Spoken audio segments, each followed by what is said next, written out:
PDAM ini diambang bangkrut tentunya punya data. Iya. Mereka juga berstatement bahwa menyatakan bahwa PDAM di ujung tanduk, artinya mau bangkrut, mereka juga memiliki data. Iya. Nah, Pak Gania, mungkin Pak Gania ini tidak sedang menutup-nutupi PDAM.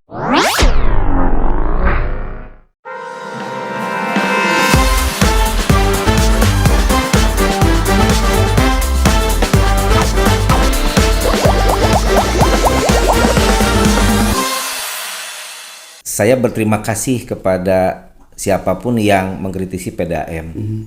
Ada PDAM permasalahan kompleks, kemudian ada yang nagih hutang ke PDAM juga muncul di pemberitaan.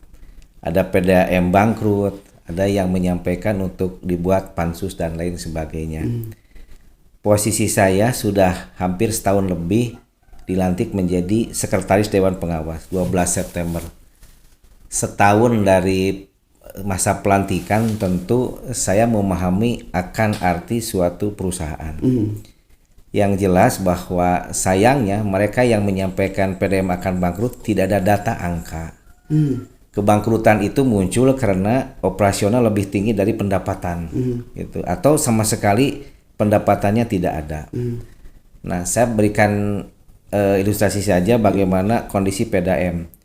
Yang pertama bahwa PDAM itu pegawainya cukup banyak, hampir 345 orang. Yang kedua, PDAM dibantu oleh 8 cabang. 8 cabang, tapi tidak semua kecamatan dilayani. Ada beberapa kecamatan yang tidak terlayani. Misalnya yang sudah terlayani itu Cikajang, Cisurupan, kemudian Bayongbong, Samarang, Wigoong sebagian gitu. Sejak saya dilantik menjadi sekretaris Dewan Pengawas, saya intens melakukan diskusi ataupun kajian rapat dengan direksi. Nah, perlu kami sampaikan bahwa dari 60.000 pelanggan, itu 90% pelanggan kita masih setia membayar hasil penjualan air. 90%. Nah, kemana yang 10%? Ada yang memang membayarnya bulan depan dengan alasan tidak ada uang bagi kalangan tertentu. Ada yang memang harus dikoreksi pembayarannya. Nah, sekarang kalau 90% itu kan pendapatan PDAM boleh dikatakan cukup untuk membiayai operasional. Dan pendapatan PDAM, APBD PDAM itu hampir 5 atau 6 miliar dalam sebulan. Dan sebulan ya? Nah, berapa pendapatannya PDAM? Hampir 5 miliar. 5 miliar per bulan? Iya. Kita kan memulai pekerjaan dengan rencana. RKAP yang sekarang kita pergunakan, rencana kerja anggaran perusahaan yang kita gunakan, itu disusun tahun 2023. Berarti saat saya masuk RKAP sudah disahkan. Sudah disahkan. Dan saya yakin bahwa Pak Hayono, Pak Jeki juga ikut di dalamnya. Yakin. Salah satu syarat RKAP disahkan harus jelas pendapatannya. Maka pendapatan yang tahun ini sudah terdeskripsi, rencanakan sejak 2023. Jadi masa-masanya Pak Hayono dan Pak Jeki gitu. Oh, dari masa Pak Haryono dan Pak Jeki? Iya, karena RKAP itu disusun masa lalu. Nah, mungkin komunikasinya sudah dilakukan itu. Nah, saya sudah jadi RKAP, saya tinggal melanjutkan saja untuk tahun 2024 ini gitu ya. Jadi setengah dari RKAP itu sudah berada di Pak Jeki dan Pak Hayono. Nah, dengan kondisi pendapatan yang cukup menurut saya, tidak ada alasan PDAM untuk bangkrut. Artinya bahwa operasional PDAM itu yang pertama yang cukup besar setiap bulan itu gaji. Gaji ya? Gaji. Kita punya 31 kontrak kerja yang belum dibayar sesuai UMR. Karena kita menunggu pendapatan yang cukup. Nah, hampir setiap bulan tidak pernah telat. Itu menunjukkan adanya pendapatan untuk pembayaran yang stabil ya? Ya, stabil. Yang keduanya operasional pemeliharaan instalasi di Direktur Teknik itu terlaksana.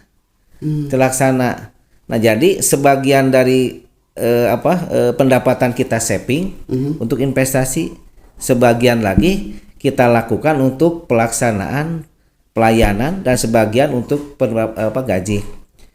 Dan yang saya bangga dengan PDAM bahwa di tahun sekarang ya itu melakukan diskon pemasangan. Diskon pemasangan Dari buat pengguna baru. Ya, pengguna baru. Itu dari 1.300.000 menjadi 600.000. Setengahnya ya? Iya. Pertanyaan dari mana? Sebagian operasional kita atau CSR kita alihkan dulu ke sana. Karena makin banyak pelanggan, pendapatan makin Banyak. Dan kita bersyukur Kang Denny karena Garut sumber airnya banyak dari gravitasi, artinya dari sumber air. Kaguluyure Bayombong, Ciraab. Makanya saya selalu berdoa bahwa mudah-mudahan kondisi air akan selalu melimpah. Nah, kemudian dengan melihat situasi seperti itu, saya menghitung likuiditas. Likuiditas itu kalau dalam bahasa keuangan, sampai seberapa jauh perusahaan mampu melakukan pembayaran hutang jangka pendek.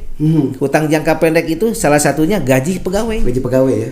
Saya alhamdulillah dapat tambahan gaji Dari Dewas itu? ya 7,4 juta. Oh, jadi Dewan Pengawas itu 7,4 juta. 45%. 40% dari pendapatan. Dari pendapatan itu gaji pokoknya direktur, dan itu tidak pernah berubah. Dari gaji dulu juga tidak pernah berubah. Jadi mungkin kalau orang lain melihat kan besar, enggak.